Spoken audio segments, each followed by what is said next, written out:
Hello everyone, wishing you all a very happy today. তো আজকে তোমাদের কাছে নিয়ে চলে এসেছি একটা ইজি কুকিং ভিডিও।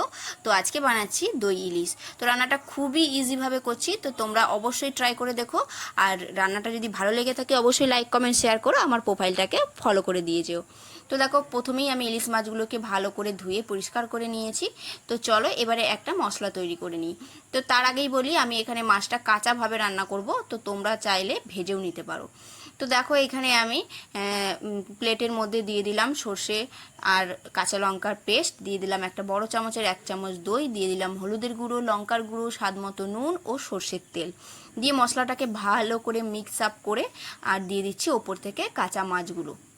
আমি এখানে 5 পিস মাছ ইউজ করছি, সেই অনুযায়ী মশলাটা তৈরি করেছি। তো তোমরা চাইলে কোয়ান্টিটি বাড়িয়ে কমিয়ে নিতে পারো। তো আবারও ওপর থেকে দিয়ে দিলাম অল্প একটু সর্ষের তেল, দিয়ে রেখে দেবো 5 মিনিটের মতো। এবার কড়াই গরম হলে তাতে সামান্য পরিমাণ তেল দিয়ে আর কালো জিরে ফোড়ন দিয়ে দিয়ে দেবো মাছগুলোকে কড়াইয়ের ওপরে।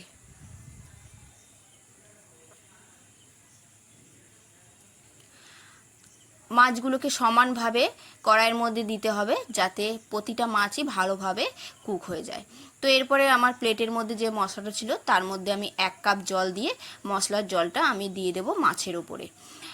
1 কাপ জলেই মাছটা পুরোপুরিভাবে রেডি হয়ে যাবে, খুব বেশি জল দেওয়ার প্রয়োজন নেই। দিয়ে আমি ওপর থেকে ঢাকা দিয়ে দিচ্ছি প্রায় 10 মিনিটের মতো, একদম লো ফ্লেমে। তো 10 মিনিট পরে আবার আমি মাছটাকে হালকাভাবে উল্টে দিলাম, কারণ ইলিশ মাছ খুবই নরম, ভেঙে যেতে পারে। তো এর উপরে দিয়ে দিচ্ছি চেরা কাঁচা লঙ্কা 5-6টা, দিয়ে আবারও ঢাকা দিয়ে আমি রেখে দেবো 5 মিনিটের মতো। তো দেখো, আমার মাছটা পুরোপুরি রেডি হয়ে গেছে। তো গরম গরম ভাতের সাথে এরকম একটা রেসিপি তোমরা অবশ্যই ট্রাই করে দেখো, সত্যি বলছি খুবই ভালো লাগবে।